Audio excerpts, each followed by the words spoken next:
I'm welcoming today one of the most important persons in the history of OET. So I'm welcoming Rebecca Bush. She's the Education Support Manager from the OET Centre Melbourne. I'm very happy to have her here with me. I look forward for this moment to happen. So, Rebecca, why did OET come to Europe, first of all? So obviously in the last year or so, OET numbers have really increased since recognition for doctors, nurses and midwives has been possible in the UK and Ireland. Mm-hmm. And I've come to Europe to do a number of roadshows to find out what the situation is here in Europe, to speak to candidates, to promote OET, but also to understand how OET can work within European countries.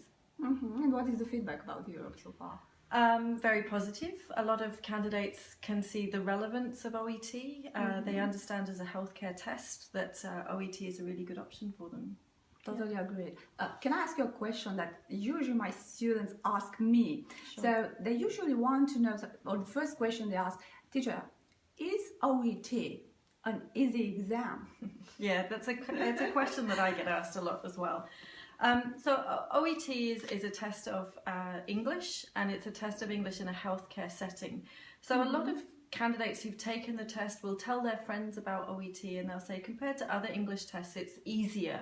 I don't like that word easy or easier, because in fact the level of language that you need to pass OET is significant, and it's no different to any other English test that is accepted for registration as a healthcare professional. The reason why candidates say OET is easy is because they feel very comfortable taking the test. And that makes a big difference. It makes them feel confident on test day. But in terms of the language level they still need to score a very good grade for registration. Yes, they are motivated, I'm telling you. So absolutely. My students tell me this all the time. So, because we have recently changed the structure of this, how can we define the new OET, the updated version, compared, let's say, to the original one?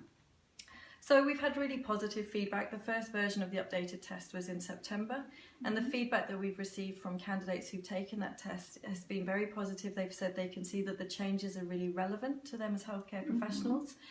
They like the changes that have been made. But in terms of the language level required from the old version of the test to the current version of the test, there isn't any difference. It's just the format that has changed. Do you happen to know which is the most appreciated change? Probably candidates like the fact that in listening part A they no longer have to take a lot of notes. Instead they're just writing down a short word or phrase. Yes, I can confirm this.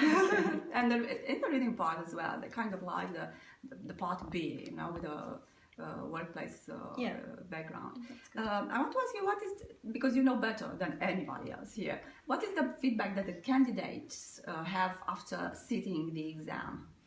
Like with any test, obviously they are very keen to get their results. They want to know what will happen, but generally they feel that how they prepared for the test is what will happen on test day. So they feel that they go in there and they're ready for what will happen, and of course after the test they're just excited to start the dream that OET can give them. Oh yes, I'm into that. Yes, absolutely. Is there any important change that OET will undergo in future? In the near future? So I think, I haven't got a specific timeline for it, but the next change that we will see with OET, like with other tests, will be that there will be an option to take it as a computer-based test. There'll still be the option for paper-based as well, but we do expect sort of within the next year or two that there will be a computer-based option as well. I think this is great for many candidates. Thank you so much, Rebecca. Thank you, Andrea. Lovely to meet you. And hopefully we'll meet each other soon again. Thank you.